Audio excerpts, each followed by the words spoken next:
दोस्तों, पूरा देश राष्ट्रपिता महात्मा गांधी जी का सम्मान सार्वजनिक रूप से 2014 तक निर्विरोध रूप से करते हुए आया है। लेकिन कुछ गौर से भक्तों ने 2014 के बाद जब से ये भाजपा सत्ता में आई है, महात्मा गांधी जी के बारे में अनाप शनाप बयानबाजी और कुकृत्य करके उनका घोर अपमान करने की दंडनीय कोशिश की है। विश्व में किसी भी देश के इतने बड़े महापुरुष की उसकी मृत्यु के बाद उसके देशवासियों ने इतना घोर अपमान कभी नहीं किया। लेकिन बहुत ही दुख की बात है कि हमारे देश में महात्मा गांधी जी का अपमान बार बार हुआ है। यहाँ पर मैं आप लोगों का ध्यान कुछ ऐसी घटनाओं की तरफ ले जाना चाहता हूँ जिससे बापूजी का अपमान हुआ है। साध्वी प्रज्ञा सिंह ने महात्मा गांधी जी के हत्यारे नाथूराम गोडसे को देशभक्त कहकर बापूजी का अपमान किया था। अलीगढ़ में एक महिला नेता पूजा सुकुन पांडे ने अपने कुछ साथियों के साथ मिलकर महात्मा गांधी जी की पुण्यतिथि पर एक आयोजन किया था, जिसमें उन्होंने बापूजी के पुतले पर गोलियां दागकर एक निहायत ही घृणित कार्य किया, जिससे बापूजी का घोर अपमान हुआ।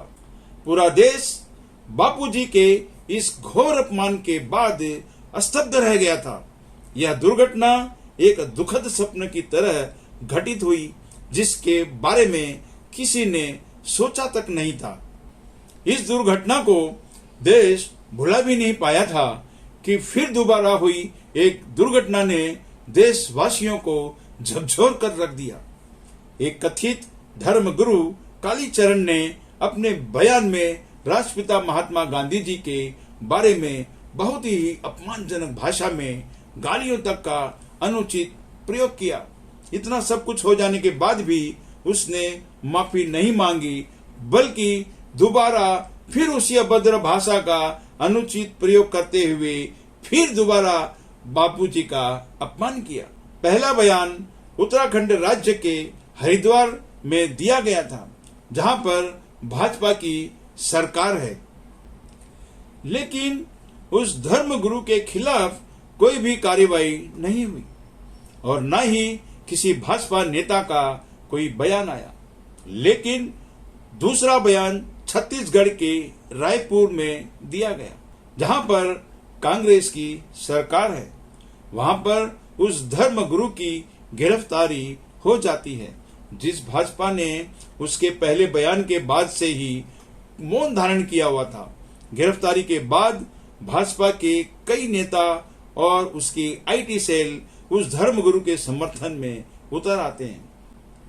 पहली बात तो यह है कि किसी भी धर्मगुरु की भाषा ऐसी नहीं होनी चाहिए, और दूसरे उस विषैली भाषा को सार्वजनिक रूप से हमारे आदरणीय राष्ट्रपिता के खिलाफ इस्तेमाल नहीं करना चाहिए। यह कुकृत्य बहुत ही निंदनीय और दंडनीय है। इसके बावजूद भाजपा का समर्थन क्या दर्शाता है? मेरा वीडियो बनाने का मकसद यह है कि आखिर कब तक हमारे आदरणीय राष्ट्रपिता महात्मा गांधी जी के सम्मान की हत्या होती रहेगी? क्या सिर्फ साल में एक दिन 2 अक्टूबर को उनकी समाधि पर फूल चढ़ाकर और बाकी साल के 364 दिन उनके सम्मान की बेइज्जती करने से बापूजी के प्रति सच्ची श्रद्धांजलि होगी? नहीं, कभी नहीं हो सकती।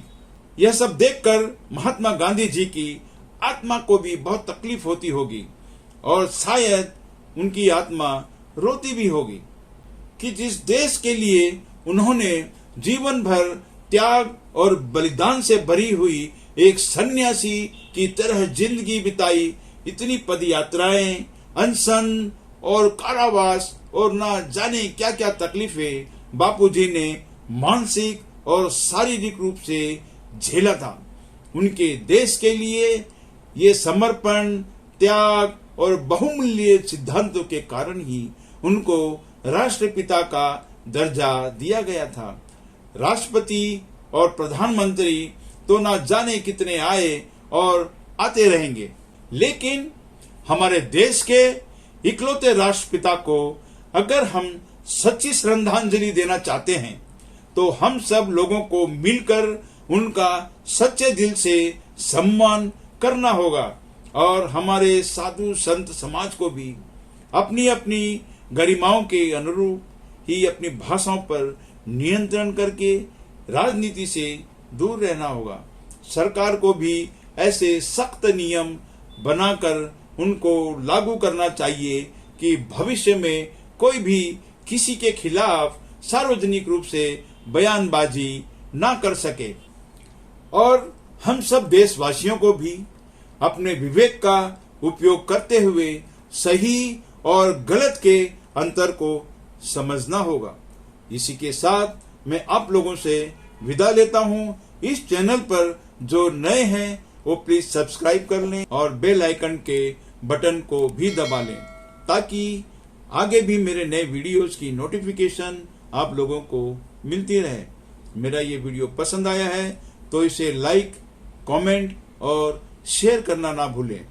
जय हिंद।